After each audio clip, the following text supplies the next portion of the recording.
À la fête de famille, j'ai trouvé mon fils le visage couvert de bleu, ses vêtements souillés. Ma propre sœur a ricané, c'est juste une blague. Dans un éclair de rage, je l'ai giflé de toutes mes forces. Derrière moi, ma mère a hurlé, espèce de bâtarde. Mais le lendemain, elle est venue me supplier de laisser une chance à sa fille préférée, comme si mon fils n'existait pas resté avec moi pour découvrir comment ce jour a déclenché une guerre où j'ai dû détruire ma famille pour sauver mon enfant. Avant d'entrer dans les détails de cette journée qui a tout changé, j'aimerais savoir d'où vous m'écoutez. Dites-moi dans les commentaires de quelle ville ou de quel pays vous regardez cette vidéo, et quelle heure il est chez vous. C'est fascinant de voir jusqu'où nos histoires peuvent voyager. Je m'appelle Adeline, j'ai 36 ans. Je suis une mère célibataire. Mon fils, Léandre, est tout mon univers. À 9 ans, il a la douceur des enfants qui ont dû grandir un peu trop vite. Ce samedi-là, nous étions dans ma vieille Renault Clio, roulant sur les routes de campagne qui serpentent à travers la vallée de la Loire. Le soleil de juin filtrait à travers les platanes, mais je ne sentais aucune chaleur. Une boule d'angoisse me serrait l'estomac, une sensation familière à chaque fois que je devais retourner dans la maison de mon enfance. À côté de moi, Léandre était tout à sa joie. Il serrait contre lui une boîte en carton, son trésor. À l'intérieur, sa collection de voitures miniatures anciennes, des pièces qu'il avait chinées avec son argent de poche, chacune avec sa propre histoire. Tu crois qu'ils vont t'aimer, maman? Surtout la Citroën DS. Elle est rare. Sa voix était pleine d'une innocence qui me transperçait le cœur. Comment lui expliquer que dans cette famille, le partage n'était souvent qu'un prélude à la destruction? Bien sûr, mon chéri. C'est une collection magnifique. Mon propre mensonge avait un goût amer. Nous nous rendions à l'anniversaire de ma nièce, la fille de ma sœur Morgane. Chaque réunion de famille était pour moi une épreuve. C'était un théâtre où chacun jouait un rôle que nos parents, Josiane et Gérard, avaient écrit pour nous il y a bien longtemps. Morgane était la princesse, la réussite éclatante. Et moi, j'étais l'autre. La déception silencieuse. En nous garant dans l'allée de gravier, j'ai pris une profonde inspiration. La façade de la grande maison me paraissait hostile, comme le visage d'un juge sévère. À l'intérieur, les rires et les conversations formaient une cacophonie qui me donnait le vertige. Ma mère, Josiane, nous a accueillis avec un baiser claquant sur la joue, son parfum entêtant me submergeant. Son regard a immédiatement balayé ma tenue, une simple robe d'été, avant de s'arrêter sur le cadeau modestement emballé que je tenais. Adeline, te voilà enfin. Sa voix contenait cette nuance de reproche à peine voilée. Le point culminant de l'humiliation est arrivé rapidement. Mon père, Gérard, a demandé à tout le monde de lever son verre pour un toast. Morgane, resplendissante dans une robe de créateur, s'est levée. Son sourire était aussi affûté qu'une lame de rasoir. Je voudrais lever mon verre à ma grande sœur, Adeline, a-t-elle commencé, sa voix dégoulinant d'une fausse bienveillance. Elle nous prouve chaque jour qu'on n'a pas besoin de la réussite matérielle, d'une belle maison ou d'une carrière florissante pour exister. Un silence glacial est tombé. Quelques parents ont tout sauté, gênés. Leurs regards me fuyaient. J'ai senti mes joues brûler. C'était sa spécialité, l'humiliation publique, déguisée en compliment. J'ai cherché le regard de mon père, espérant un soutien, mais il fixait obstinément le fond de son verre. Je me suis forcée à sourire, un rictus douloureux, surtout pour mon fils. Léandre, heureusement, était déjà parti rejoindre les autres enfants, sa précieuse boîte sous le bras, ignorant la cruauté de la scène. Je me suis dit que je pouvais endurer ça. Quelques heures. Juste quelques heures pour que mon fils ait un semblant de famille. Mais je me trompais lourdement. Je ne savais pas encore que je venais de livrer mon enfant en pâture, en le conduisant volontairement dans une arène où le spectacle principal serait sa propre souffrance. Je me suis isolée près de la fenêtre du salon, regardant le jardin où mon enfance avait été à la fois un paradis et une prison. Les souvenirs, comme des fantômes, refaisaient surface, toujours aussi vifs. Cette maison était pleine de leur présence silencieuse. Je me suis revue, à 17 ans, debout exactement au même endroit, serrant contre moi la lettre qui allait changer ma vie. Une lettre d'admission de l'école des Beaux-Arts de Paris. Ce n'était pas juste une école, c'était une porte de sortie. Ma seule chance d'échapper à l'ombre étouffante de ma famille. Je me souviens de l'excitation qui m'avait fait trembler des pieds à la tête. J'avais couru pour le montrer à mes parents. Mon père avait esquissé un sourire vague, mais ma mère, Josiane, avait à peine levé les yeux de son magazine. Paris? C'est bien loin. Et bien cher. Mais le pire venait de ma sœur, Morgane. Elle avait 15 ans à l'époque, et son regard en découvrant la lettre était un mélange toxique d'envie et de haine pure. Elle n'avait rien dit. C'était sa méthode. Le silence, puis le coup de poignard dans le dos. Quelques semaines plus tard, une autre lettre est arrivée. Froide, officielle. L'école des beaux-arts retirait mon admission et ma bourse de 50 000 €, citant des « preuves de plagiat » dans mon portfolio. J'étais anéantie. Je ne comprenais pas. Mon travail était original, il venait de mes tripes. J'ai pleuré pendant des jours. J'ai supplié mes parents de m'aider, de contacter l'école, de prouver qu'il y avait une erreur. Ma mère avait eu cette phrase terrible, « Écoute, Adeline, il faut voir la réalité en face. Peut-être que tu n'as tout simplement pas le niveau. » Ce n'est pas un drame. Ce n'est que des années plus tard que j'ai su la vérité. J'ai appris par une cousine éloignée que Morgane s'était vantée d'avoir « sauvé » sa grande sœur d'une vie de bohème. Elle avait secrètement photocopié certains de mes carnets de croquis, les avait envoyés à l'école avec une lettre anonyme, m'accusant d'avoir copié le style d'un artiste local peu connu. C'était un mensonge si astucieux, si pervers, qu'il était presque impossible à démystifier. Elle n'avait pas seulement volé mon avenir, elle avait sali ma passion. Quand j'ai confronté mes parents avec cette information, ma mère a balayé mes accusations. Morgane n'aurait jamais fait ça. Tu es paranoïaque. 2 semaines après que j'ai reçu la lettre de refus, ils avaient offert un scooter flambant neuf à Morgane pour ses excellents résultats au brevet. La récompense était allée au bourreau, pendant que la victime devait ravaler ses larmes. Cette injustice a creusé un fossé entre nous, un canyon que rien n'a jamais pu combler. Cette dynamique s'est répétée tout au long de notre vie. Quand je me suis mariée avec Vincent, le père de Léandre, Morgane a joué le rôle de la confidente, semant le doute et la discorde dans notre couple. Elle lui murmurait que je n'étais pas assez ambitieuse pour lui, que ma passion pour la comptabilité était ennuyeuse. Elle a lentement érodé la confiance de Vincent, jusqu'à ce que notre mariage s'effondre sous le poids de ses manipulations. Après mon divorce, alors que je luttais pour joindre les deux bouts et élever mon fils seul, Morgane a épousé un riche promoteur immobilier et a affiché son bonheur ostentatoire comme un trophée. Mes parents ne cessaient de la couvrir de louanges. Le rire strident des enfants dans le jardin m'a tiré de mes sombres pensées. J'ai vu Léandre, mon petit garçon si pur, essayer de montrer sa déesse miniature à ses cousins, qui l'ignoraient superbement. Je me suis fait une promesse silencieuse. Je ne laisserai pas l'histoire se répéter. Je ne laisserai pas la jalousie toxique de Morgane empoisonner la vie de mon fils comme elle avait empoisonné la mienne. Mais cette promesse, aussi fervente soit-elle, était sur le point d'être mise à l'épreuve de la manière la plus brutale qui soit. Et j'allais découvrir que la cruauté de ma sœur n'avait, en réalité, aucune limite. Je suis retournée dans le brouhaha du jardin, décidée à ne pas quitter Léandre des yeux. J'ai tout de suite senti que quelque chose avait changé. L'atmosphère autour des enfants était devenue pesante.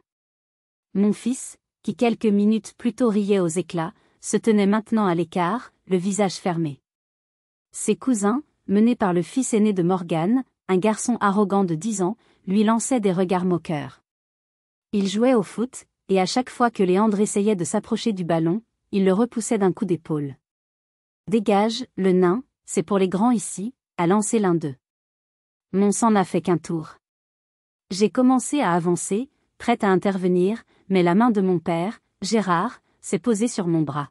« Laisse-les, Adeline. Ce sont des jeux de garçons. Ne va pas encore faire d'histoire. » Faire des histoires. C'était l'expression consacrée. À chaque fois que je protestais contre une injustice, c'est moi qui faisais des histoires. Je me suis sentie impuissante, prise au piège entre mon instinct de mère et la loi du silence imposée par ma propre famille. C'est à ce moment que j'ai vu Madame Fournier, notre voisine de toujours, une petite dame aux cheveux blancs qui nous avait vu grandir, s'approcher de ma mère. Sa voix était basse mais je pouvais entendre son inquiétude. Josiane, tu devrais peut-être surveiller un peu les enfants. Ils sont bien durs avec le petit Léandre. Ma mère a eu un rire condescendant, un rire que je connaissais trop bien. Oh, Berthe, vous vous inquiétez toujours pour un rien. Ce ne sont que des enfants. Un peu de caractère, ça ne lui fera pas de mal. Humiliée, Madame Fournier a secoué la tête tristement et s'est éloignée. Le message était clair, le spectacle pouvait continuer, la direction approuvait. J'ai fait semblant de prendre un verre sur la terrasse, mais mes yeux étaient rivés sur Morgane. Elle était assise avec sa meilleure amie, Delphine, une femme aussi venimeuse qu'elle. Elle chuchotait, le regard fixé sur Léandre. Leur sourire était cruel. Un fragment de leur conversation m'est parvenu, porté par le vent. J'ai appelé son patron ce matin, disait Morgane. Je lui ai dit qu'Adeline avait beaucoup de problèmes familiaux en ce moment, qu'elle était souvent en retard. Juste pour préparer le terrain. Delphine a gloussé. Tu es diabolique. C'est ce qu'elle mérite. J'étais paralysée par l'horreur. Elle n'était pas seulement en train de s'en prendre à mon fils, elle essayait activement de détruire ma vie professionnelle, le seul pilier de stabilité financière que j'avais. Comment pouvait-on être aussi profondément méchant? Mon regard a ensuite été attiré par un mouvement suspect. Delphine s'est levée, a marché nonchalamment vers le porche et a discrètement posé son téléphone portable derrière un grand pot de géranium. L'objectif de la caméra était pointé directement vers la pelouse, vers le coin où Léandre, seul et abattu, essayait encore de se faire accepter par les autres. La lumière rouge de l'enregistrement clignotait faiblement. Une sueur froide a perlé sur mon front. Tout s'est éclairci dans mon esprit. La remarque de Morgane au début du repas, le harcèlement des enfants, son appel à mon employeur, et maintenant ce téléphone qui filmait. Ce n'était pas une simple méchanceté spontanée. C'était un plan. Un plan méticuleusement orchestré pour humilier mon fils, à travers lui, m'anéantir. Il voulait une vidéo. Une preuve de sa détresse. Mais pour en faire quoi? À ce moment précis, si vous aviez été à ma place, qu'auriez-vous fait? Seriez-vous intervenu immédiatement, au risque de passer pour l'hystérique de service? Ou auriez-vous attendu, espérant comprendre l'ampleur de leur complot? Dites-le-moi dans les commentaires, votre opinion m'intéresse vraiment. Moi, j'étais tétanisée. Mon cœur battait à tout rompre, un tambour funèbre dans ma poitrine. Je savais que quelque chose de terrible allait se produire. C'était une certitude, froide et absolue. La toile du poison était tissée. Et mon petit garçon était sur le point de tomber dedans. Le temps semblait s'étirer, chaque seconde devenant une torture. Je voyais les enfants se diriger vers la vieille remise au fond du jardin, un endroit sombre et humide où mon père entreposait ses outils. Léandre les suivait à quelques pas, comme un agneau attiré vers l'abattoir, tenant toujours sa boîte de voiture miniature. Il espérait encore. C'est ce qui me brisait le plus, son inébranlable espoir. Je suis restée figée sur la terrasse, un verre de jus de fruits à la main, essayant de paraître normale. Mais à l'intérieur, je hurluais. Mon cerveau tournait à plein régime, cherchant la bonne stratégie. Si j'intervenais, Morgane dirait que je surprotégeais mon fils, que je gâchais la fête. Si je ne faisais rien. L'idée était insupportable. Puis, je l'ai entendu. Ce n'était pas un cri fort. C'était un son étouffé, un sanglot rauque de pure détresse qui a traversé le bruit des conversations et de la musique. Un son que seule une mère peut reconnaître. Mon verre s'est écrasé sur les dalles de pierre. Je n'ai plus réfléchi. J'ai couru. J'ai traversé le jardin en quelques secondes, le cœur au bord des lèvres. La porte de la remise était entr'ouverte. J'ai poussé la porte et le spectacle qui s'offrait à moi restera à jamais gravé dans ma mémoire. C'était une scène de destruction. Léandre était accroupi dans un coin, le corps secoué de spasmes. Son visage? Oh mon Dieu, son visage. Sa joue gauche était enflée et commençait à bleuir, marquée par l'empreinte rouge de 5 doigts. Sa chemise était déchirée, maculée de boue et de glaçage de gâteau. Et tout autour de lui, par terre, gisaient les restes de son trésor. Sa collection. Les petites voitures étaient en pièces. Des roues arrachées, des carrosseries écrasées, du verre brisé. La Citroën DS, sa préférée, avait été piétiné jusqu'à n'être plus qu'un amas de métal informe. C'était la vision de la cruauté à l'état pur. Je me suis agenouillée près de lui, mes mains tremblantes. Léandre. Mon amour, qui a fait ça? Il a levé vers moi des yeux noyés de larmes et de terreur. Sa petite voix s'est brisée en un murmure. Maman, s'il te plaît, dis rien. Surtout, ne dis rien. J'ai peur. J'ai peur que Tati Morgane et Mamie soient encore plus fâchées contre moi. Ces mots m'ont frappé avec la violence d'un coup de poing en pleine poitrine. Mon fils de 9 ans, blessé, humilié, ne pensait pas à sa propre douleur. Il pensait à ne pas décevoir ses bourreaux. Il avait tellement intégré qu'il était le problème, qu'il préférait souffrir en silence plutôt que de risquer leur courroux. La manipulation toxique de ma famille avait atteint sa cible la plus innocente. J'ai serré mon fils contre moi, sentant son petit corps trembler de façon incontrôlable. Je voulais hurler ma rage au monde entier. Je voulais tout détruire. Mais sa peur m'a cloué sur place. C'est alors que j'ai entendu ce son. Un gloussement. Un petit rire méprisant et amusé juste derrière moi. Je me suis retournée lentement. Morgane et Delphine se tenaient dans l'encadrement de la porte, le téléphone de Delphine toujours levé, filmant la scène. Un sourire triomphant illuminait le visage de ma sœur. Quelle performance, a-t-elle dit, sa voix pleine d'un amusement sadique. Je ne pensais pas qu'il pleurerait pour de vrai. C'est parfait. L'image du petit garçon malheureux avec sa mère célibataire paumée. Ça va faire un carton. Le mot « carton » a résonné dans le silence de la remise. Alors c'était ça, leur but. Créer une vidéo virale, une mise en scène de notre malheur pour une raison que je ne comprenais pas encore, mais dont je savais qu'elle était abjecte. La colère froide et pure qui m'a envahi à ce moment-là était différente de tout ce que j'avais jamais ressenti. Ce n'était plus de la tristesse ou de la frustration. C'était une rage meurtrière. La brume rouge de la colère a obscurci ma vision. Le monde s'est réduit à une seule chose, le sourire suffisant sur le visage de ma sœur. J'ai délicatement écarté Léandre, je l'ai aidé à se relever et je l'ai placé derrière moi, comme une lionne protégeant son petit. Puis, je me suis redressée et j'ai marché lentement vers la porte. Qu'est-ce que vous avez fait à mon fils? Ma voix était un grondement sourd, presque méconnaissable. Morgane a levé un sourcil, savourant son pouvoir. Delphine continuait de filmer, son expression avide. Non. Rien du tout.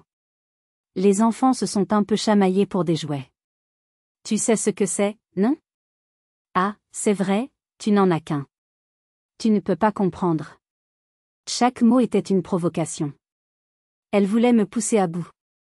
Elle voulait que je craque devant la caméra. Efface cette vidéo. Maintenant, ai-je ordonné, ma voix tremblante de fureur contenue. Morgane a éclaté d'un rire cristallin et cruel. Mais tu rêves, ma pauvre Adeline. C'est de l'or en barre, ça. D'ailleurs, tu devrais me remercier. C'est alors qu'elle a prononcé la phrase qui a tout fait basculer. Il faut bien qu'il apprenne la vie, ton gamin. Il ne peut pas toujours se cacher derrière les jupes de sa mère. Il faut qu'il s'endurcisse.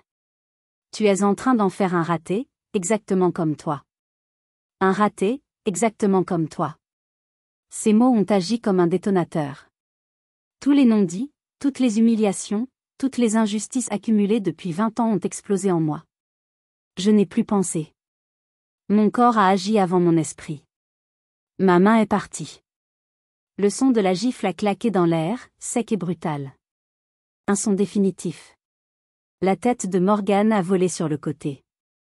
Le choc et l'incrédulité ont remplacé son sourire arrogant.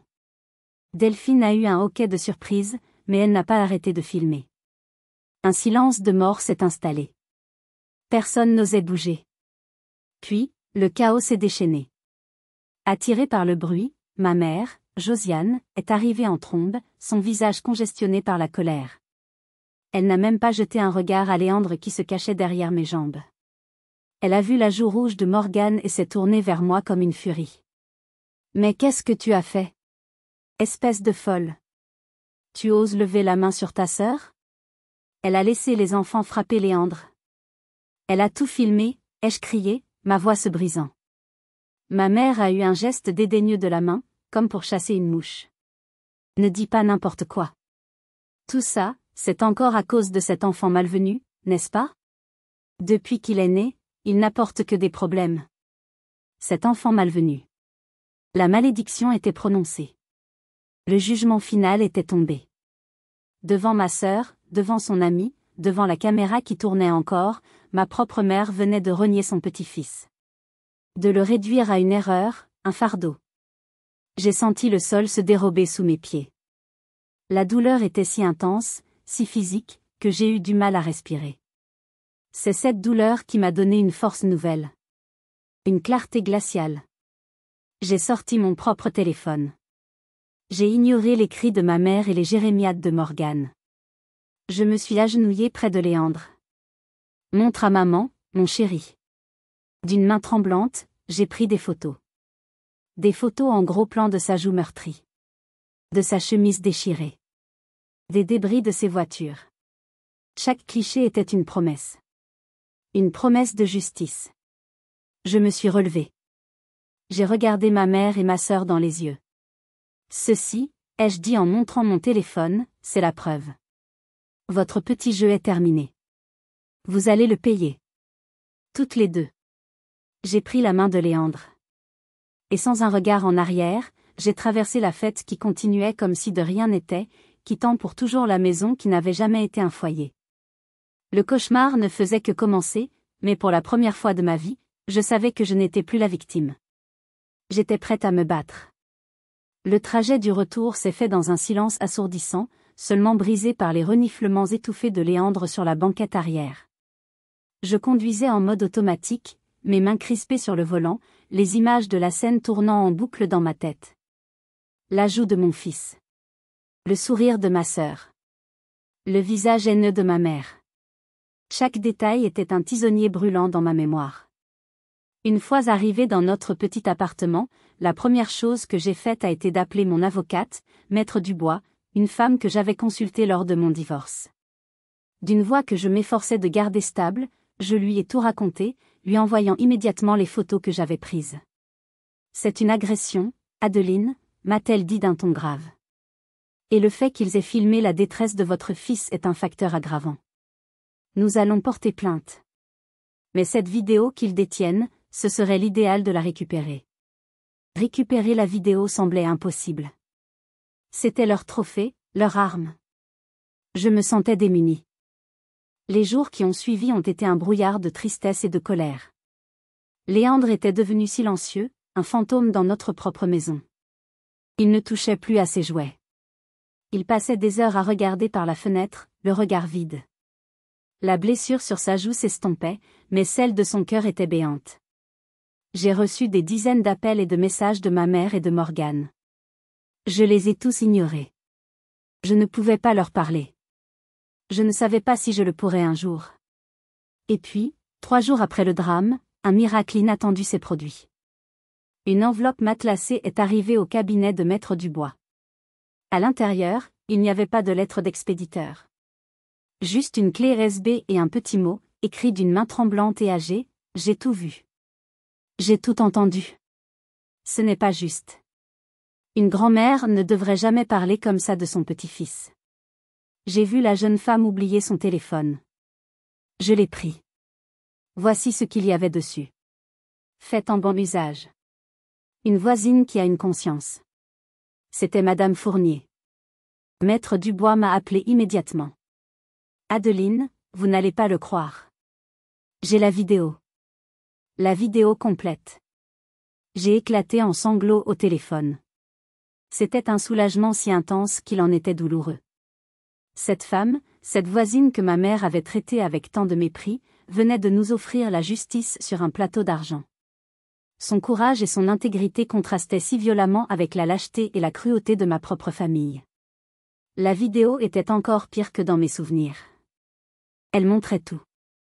Morgane chuchotant à ses enfants de s'occuper de Léandre. Les insultes, les bousculades. La scène dans la remise, filmée de l'extérieur. Le son était clair. On entendait les pleurs de mon fils, les rires de ma sœur. Et surtout, on entendait la voix de ma mère, prononçant cette phrase terrible, cet enfant malvenu. Mon avocate a immédiatement déposé une plainte pour agression, harcèlement et violation du droit à l'image d'un mineur. Les choses s'accéléraient. Quelques jours plus tard, alors que je pensais que la situation ne pouvait pas être plus explosive, l'un des invités de la fête, un cousin éloigné qui avait apparemment toujours détesté l'arrogance de Morgan, a publié sur les réseaux sociaux un court extrait de la vidéo qu'il avait lui-même filmée de loin. Il n'avait pas la qualité de la vidéo de Madame Fournier, mais on y voyait clairement ma gifle, et surtout, on entendait la voix de ma mère hurlant sa malédiction. En moins de 24 heures, c'est devenu viral. La machine médiatique s'est emballée. Morgan, l'agent immobilier de luxe, la femme parfaite, est devenue la Tati cruelle. Ma mère, la grand-mère indigne. Leur monde de faux-semblants et de respectabilité s'est effondré comme un château de cartes. Les appels que je recevais maintenant n'étaient plus des insultes, mais des messages paniqués, suppliants. Mais il était trop tard. La justice que je cherchais n'était plus seulement la mienne, elle était devenue publique. Et je savais que leur chute ne faisait que commencer. Alors que le monde extérieur se déchaînait, notre petit appartement est devenu un sanctuaire, une bulle de silence au milieu de la tempête. Mon unique priorité était Léandre. La chute publique de sa tante et de sa grand-mère n'avait aucune importance pour lui. Son monde à lui s'était brisé, et je devais l'aider à en recoller les morceaux. Les premières semaines ont été les plus difficiles. Léandre avait des cauchemars. Il se réveillait en hurlant, trempé de sueur. En journée, il était apathique, refusant de sortir ou de voir ses amis. La lumière dans ses yeux s'était éteinte. Sur les conseils de notre médecin, j'ai pris rendez-vous avec une psychologue pour enfants, une femme douce et patiente nommée Madame Girard. La première séance a été un silence de 45 minutes. Léandre est resté assis sur sa chaise, fixant le sol, refusant de prononcer un seul mot. J'attendais dans la salle d'attente, le ventre noué, me sentant la pire mère du monde. Étais-je responsable?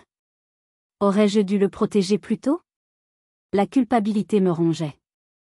À la fin de la séance, Madame Girard m'a rassurée. C'est normal. Il a besoin de temps pour faire confiance. Le plus important, c'est que vous soyez là, Adeline. Votre présence est son encre. Puis, un soir, le téléphone a sonné. C'était un numéro que je ne reconnaissais pas. J'ai hésité, puis j'ai décroché. Adeline? C'est Vincent. Mon ex-mari. Nous avions à peine échangé quelques mots polis depuis des années. Sa voix était tendue. J'ai vu la vidéo. Un ami me l'a envoyée. Adeline, je suis tellement désolée. Je n'imaginais pas. Je n'ai jamais imaginé qu'elle pouvait être comme ça. Comment va Léandre? Pour la première fois depuis notre séparation, j'ai entendu une véritable inquiétude dans sa voix. Pas de reproche, pas de justification. Juste de l'inquiétude. J'ai ravalé ma fierté et je lui ai tout dit. Les cauchemars, le silence, la psychologue. Il a écouté sans m'interrompre. Je veux aider, a-t-il dit finalement. Je peux payer les séances de thérapie. C'est le moins que je puisse faire. Je voudrais lui parler, si tu es d'accord. J'ai hésité. Vincent n'avait jamais été un père très présent, souvent plus intéressé par sa carrière que par son fils. Mais la sincérité dans sa voix m'a touchée. Le soir suivant, il a appelé. J'ai mis le haut-parleur. Léandre n'a d'abord rien dit. Vincent a parlé, maladroitement, de football, de jeux vidéo. Puis il a dit, tu sais, Léo, ce qui est arrivé, ce n'est pas de ta faute. Tu n'as rien fait de mal. Ce sont les adultes qui ont été stupides et méchants. Un petit son est sorti de la bouche de mon fils. Un murmure. Vraiment? Vraiment, a confirmé Vincent. Et je suis désolée de ne pas avoir été là pour te protéger. Ce fut le début d'un changement infime, mais réel. Vincent a commencé à appeler tous les soirs. Il ne parlait pas forcément du drame, mais il était là. Présent. Nos amis, Cédric et Aurore, ont aussi été nos piliers. Ils passaient nous voir sans prévenir, avec une pizza ou des croissants chauds. Ils ne posaient pas de questions. Ils s'asseyaient avec Léandre et montaient des Legos avec lui, ou regardaient des dessins animés. Cédric, un passionné de modélisme, a un jour apporté une maquette d'avion complexe. On l'a construit ensemble, champion, a-t-il demandé à Léandre. Pour la première fois depuis des semaines, j'ai vu une étincelle d'intérêt dans les yeux de mon fils. Ils se sont installés à la table de la cuisine, et pendant des heures, ils ont assemblé les petites pièces de plastique.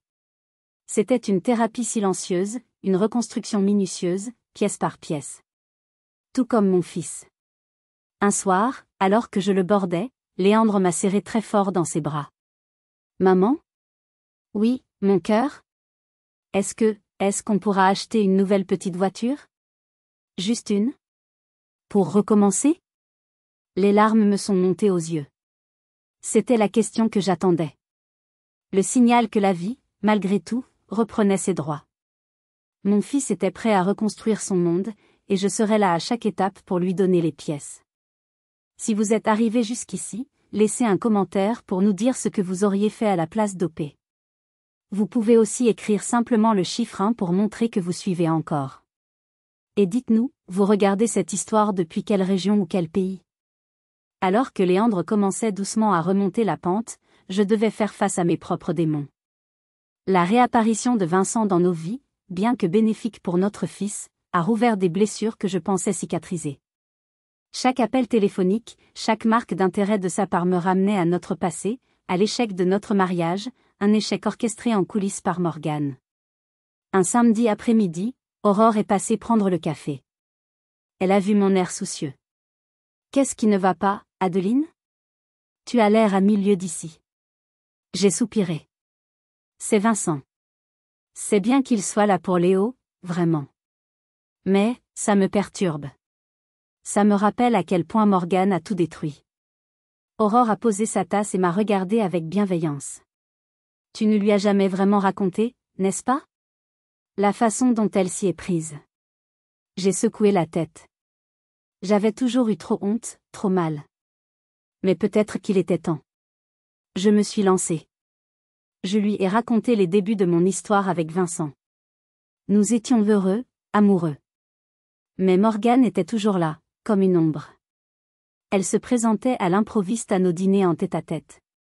Elle appelait Vincent pour prendre de ses nouvelles, lui racontant à quel point j'étais stressée, difficile à vivre en ce moment. Elle lui a menti effrontément, prétendant que je lui avais confié des doutes sur mon amour pour lui. Elle a un talent pour ça, ai-je expliqué à Aurore, la gorge serrée. Elle prend un grain de vérité, oui, j'étais parfois fatiguée par mon travail et elle le transforme en une montagne de mensonges. Elle a dit à Vincent que je regrettais de m'être installée avec lui si vite, que je voulais profiter de ma jeunesse. Vincent, qui était plus jeune et un peu naïf à l'époque, a commencé à douter. Il est devenu distant, méfiant. Nos conversations se transformaient en interrogatoires. Chaque sortie avec mes amis devenait un motif de suspicion.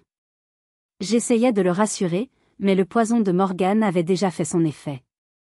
Je me souviens d'une dispute particulièrement violente. « Morgane s'inquiète pour toi, pour nous », m'avait-il crié. « Elle est la seule à voir que tu n'es pas heureuse. » Il croyait ma sœur, pas moi. C'est ce qui m'a brisé. La fondation de notre confiance avait été dynamitée. La séparation était devenue inévitable. Raconter tout cela à voix haute était à la fois douloureux et libérateur. C'était comme nettoyer une plaie infectée. Tu vois, ai-je conclu, il n'est pas un mauvais homme. Il a juste été manipulé par une experte. Et maintenant, il revient, plein de remords. Je ne sais pas comment gérer ça. Tu n'as pas à le gérer, a sagement répondu Aurore. Tu dois juste être honnête. Avec lui, et avec toi-même. Le soir même, quand Vincent a appelé pour parler à Léandre, je lui ai demandé de rester en ligne après. Mon cœur battait la chamade. Vincent, il faut qu'on parle. De nous. De pourquoi ça n'a pas marché. Et je lui ai tout raconté. Sans crier, sans accuser. Juste les faits. Le rôle exact que Morgane avait joué. Je lui ai rappelé des conversations précises, des mensonges spécifiques qu'elle lui avait dit.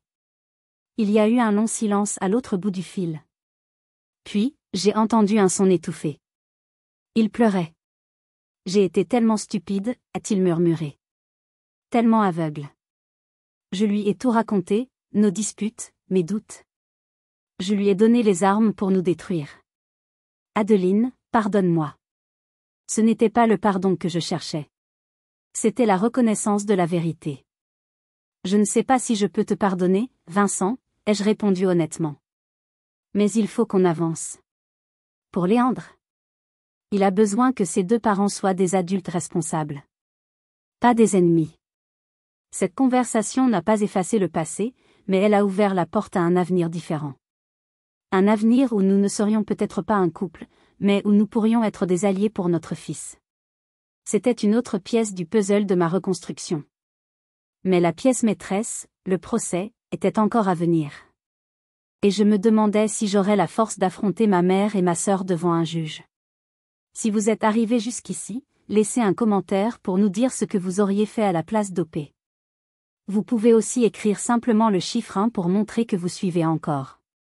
Et dites-nous, vous regardez cette histoire depuis quelle région ou quel pays? Le jour du procès est arrivé plus vite que je ne l'aurais cru. C'était une matinée grise de novembre, le ciel de Tours pesait lourdement sur la ville, comme un reflet de mon propre état d'esprit. En entrant dans le palais de justice, j'ai senti la main de Léandre se crisper dans la mienne. Il n'était pas obligé de venir, mais il avait insisté. Je ne veux plus avoir peur, maman, m'avait-il dit la veille. Sa force me donnait du courage. Vincent était là aussi, debout, un peu maladroit, de l'autre côté de moi. Une présence solide et silencieuse. Quand je les ai vus, assises sur le banc des accusés, mon cœur a raté un battement. Morgane et ma mère. Elle semblait diminuer, presque fragile sous les néons blafards de la salle d'audience. Morgane fixait le sol, son visage habituellement si arrogant était maintenant un masque de cire.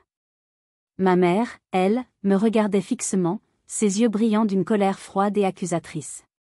Il n'y avait pas une once de remords dans son regard. Pour elle, la seule coupable, c'était moi. Le procès a été rapide. Maître Dubois a été brillante. Elle n'a pas eu besoin de longs discours. Elle a simplement projeté la vidéo sur le grand écran de la salle.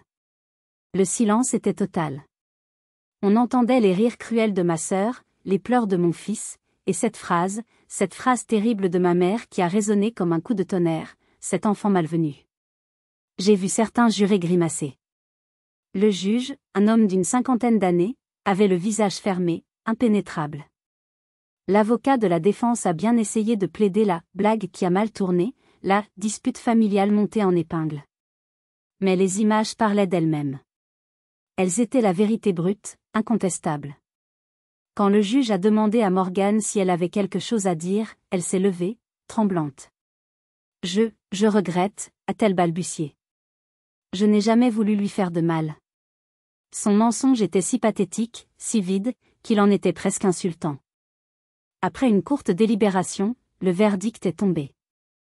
Morgane a été reconnue coupable d'agression sur mineur, de harcèlement et de violation du droit à l'image.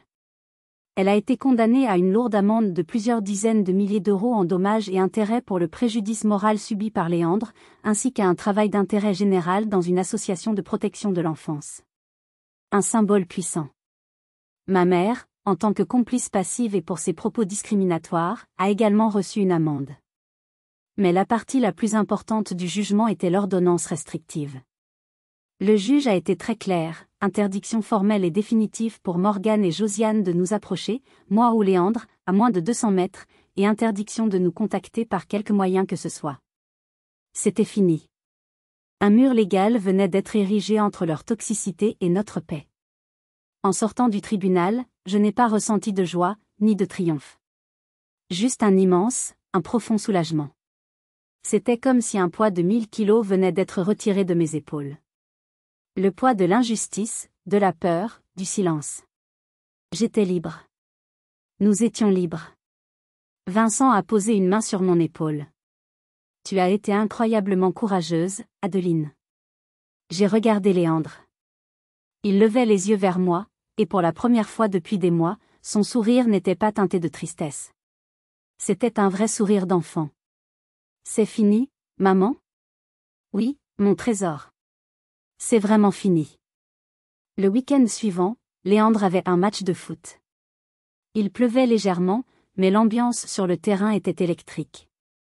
Depuis le banc de touche, je les regardais courir, se battre pour le ballon avec une détermination nouvelle.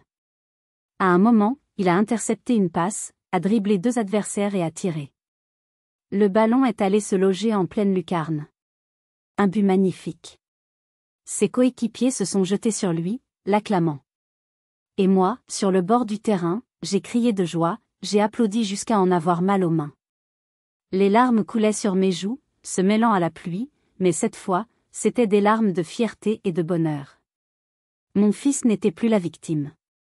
Il était le héros de sa propre histoire. Et notre avenir, enfin, nous appartenait. 1 an s'est écoulé. Une année de première fois. Le premier Noël sans drame. Le premier anniversaire de Léandre célébré dans la joie et non dans la crainte. Le premier été où le mot « vacances » signifiait vraiment repos et non pas obligation familiale. Notre vie a trouvé un nouveau rythme, paisible et serein. L'argent des dommages et intérêts, je l'ai placé sur un compte bloqué au nom de Léandre, pour ses études, pour son avenir. C'était le seul moyen de transformer cet argent sale en quelque chose de positif. Morgane, j'ai appris qu'elle avait dû vendre son luxueux appartement pour payer l'amende et les frais de justice. Sa carrière était ruinée. Elle avait disparu de la circulation. Ma mère, quant à elle, s'est enfermée dans le silence et l'amertume. Je n'ai plus jamais eu de leurs nouvelles, et je n'en ai jamais cherché. Le chapitre était clos, le livre refermé pour de bon. Notre petit appartement est devenu un véritable foyer. Les murs sont maintenant couverts des dessins de Léandre et des photos de nos amis. Cédric et Aurore font partie de notre quotidien. Ils sont l'oncle et la tante que Léandre n'a jamais vraiment eu. Vincent est devenu un père. Pas un père parfait, mais un père présent. Il vient chercher Léandre un week-end sur 2. Je les vois partir, complices, discuter de foot et de jeux vidéo, et mon cœur, au lieu de se serrer, se sent en paix. Nous avons réussi à construire une relation de coparentalité saine, basée sur le respect et l'amour pour notre fils. Et puis il y a Madame Fournier. Notre ange gardien. Une fois par mois, nous allons lui rendre visite dans sa petite maison près de chez mes parents. Nous lui apportons des gâteaux que Léandre et moi avons préparés. Nous nous asseyons dans son salon qui sent la cire d'abeille et nous écoutons ses histoires du vieux temps. Elle ne parle jamais de ce qui s'est passé, mais son regard posé sur Léandre est plein d'une tendresse infinie. Elle est devenue la grand-mère de cœur de mon fils. Un après-midi de septembre, Léandre et moi étions au bord de la Loire. Il avait apporté sa nouvelle collection de voitures miniatures, encore plus belles et plus grandes que l'ancienne. Il les alignait sur le muret en pierre, me racontant l'histoire de chacune. Il s'est arrêté soudainement et s'est tourné vers moi, son visage sérieux. « Maman, je suis content qu'on soit juste tous les 2. Moi aussi, mon amour. Mais on n'est pas vraiment seuls, hein? On a aussi Cédric, Aurore, et papa, et même Madame Fournier. » J'ai souri. Tu as raison. C'est ça, notre famille. Il a hoché la tête, une compréhension profonde dans ses yeux d'enfant. La famille, c'est les gens qui nous protègent, c'est ça? C'est exactement ça, mon chéri. Cette journée au tribunal n'a pas été une fin, mais un commencement. Elle m'a appris la leçon la plus dure et la plus importante de ma vie. La famille, ce n'est pas une question de sang. Ce ne sont pas les liens qui nous sont imposés à la naissance. La vraie famille, c'est celle que l'on choisit. Ce sont les gens qui se présentent quand tout le monde s'en va. Ce sont les mains qui vous aident à vous relever quand vous êtes à terre. Ce sont les cœurs qui vous aiment non pas malgré vos faiblesses, mais avec elles. J'ai dû détruire ma famille biologique pour survivre, mais dans les ruines, j'en ai construit une nouvelle, plus forte, plus vraie, basée sur l'amour et le respect. Mon fils n'est plus un enfant malvenu. Il est un garçon aimé, entouré, protégé. Il sait qu'il a de la valeur, non pas parce que quelqu'un le lui accorde, mais simplement parce qu'il existe. Cette histoire est la mienne, mais je sais que je ne suis pas la seule. La toxicité familiale est un poison silencieux qui détruit tant de vies. C'est pourquoi je vous pose la question, avez-vous déjà dû faire le choix douloureux de vous éloigner de votre propre famille pour protéger votre bien-être ou celui de vos enfants? Si vous vous sentez de le faire, partagez votre expérience dans les commentaires. Vos histoires comptent, elles peuvent aider d'autres personnes à se sentir moins seules. Merci de m'avoir écouté jusqu'au bout. Si mon histoire vous a touché, n'hésitez pas à laisser un j'aime, à la partager, et à vous abonner pour ne pas manquer les prochaines. Prenez soin de vous, et souvenez-vous, vous avez le droit de choisir votre famille.